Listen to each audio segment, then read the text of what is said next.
Hello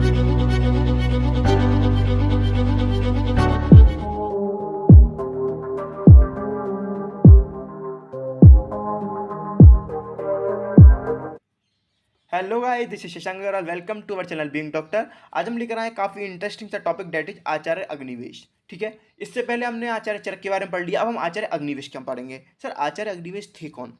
ठीक है, आचार्य अग्निवेश को बताने से पहले मैं जानना चाहूँगा आचार्य पुनर्वसु आत्रेय के पास।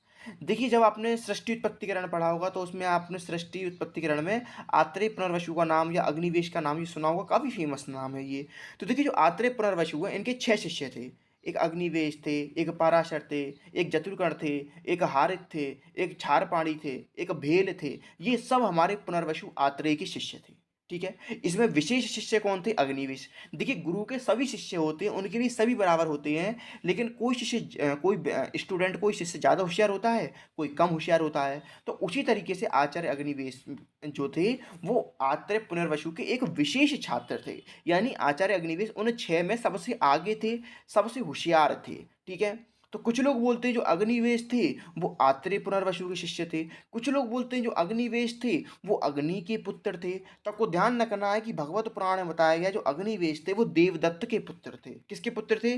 देवदत्त के पुत्र थे और अग्नि के अवतार थे। ठीक है, इसलिए इनको चरक में अग्निवेश को वहिनीवेश भी बोलते हैं। देखिए, अग्नि का पर्याय वहिनी होता है, तो इसलिए अग्निवेश को वहिनीवेश या हुषुतावेश भी बोलते हैं। तो आपको ध्यान रखना है कि बेसिकली अग्निवेश किसके शिष्य थे? आत्रेय पुनर्वसु के। आत्रेय पुनर्वसु के कितने शिष्य थे? 6 शिष्य थे। उनके कौन कौन से शिष्य थे, नाम को याद करना है। विशेष शिष्य कौन से थे? अग्निवेश। अग्नि विशेष शिष्य थे जो उन्होंने अग्निवेश तंत्र की निरुक्ति की या उसका स्थापना की। आगे जाके अग्निवेश तंत्र का नाम ही चरक संहिता पड़ा, जो आज की डेट में हम पढ़ रहे हैं। तो आपको ध्यान रखना है कि जो चरक संहिता हम आज पढ़ रहे हैं वो अग्निवेश तंत्र है, जिसका निर्माण आचार्य अग्निवेश ने किया, जो पुनर्वसु आत्रेय के विशेष शिष्य थे। आचार्य अग्निवेश भगवत पुराण में बताया गया है कि देवदत्त के पुत्र थे, अग्नि के अवतार थे, जिस कारण इनको वहिनीवेश बोला गया, हुषुतावेश भी बोला गया। ठीक है, अब देखिए, गुरु और शिष्य का काल एक ही होगा। जैसे मैं अगर किसी टीचर से अपने गुरु से पढ़ रहा हूँ तो अप्रोक्स हमारा काल ऐसे होगा, जैसे फॉर एग्जांपल अगर वो 20वीं सदी के तो मैं भी 20वीं सदी का हूँगा। हो सकता है 8 साल 10 साल 15 साल 20 साल का फर्क होगा, इससे ज़्यादा एज में फर्क नहीं होगा। यानी लगभग अप्रोक्स एज होती है। यानी जो काल अगर आत्रेय पुनर्वसु का है वही काल तो उनकी स्टूडेंट अग्निवेश का होगा। तो आत्रेय पुनर्वसु काल क्या है? 1000 से 1500 ईसा पूर्व। तो यही काल अग्निवेश का। तो ध्यान रखना है कि अग्निवेश और आत्रेय पुनर्वसु काल क्या है? 1000 से 1500 ईसा पूर्व। और अगर आपसे चरक का काल पूछे तो क्या है? 200 से 300 ईसा पूर्व। ये आपको काल काल याद करने हैं। आगे जाके मैं आपको सुश्रुत का काल, भेल का काल, इन सब के काल बताऊंगा।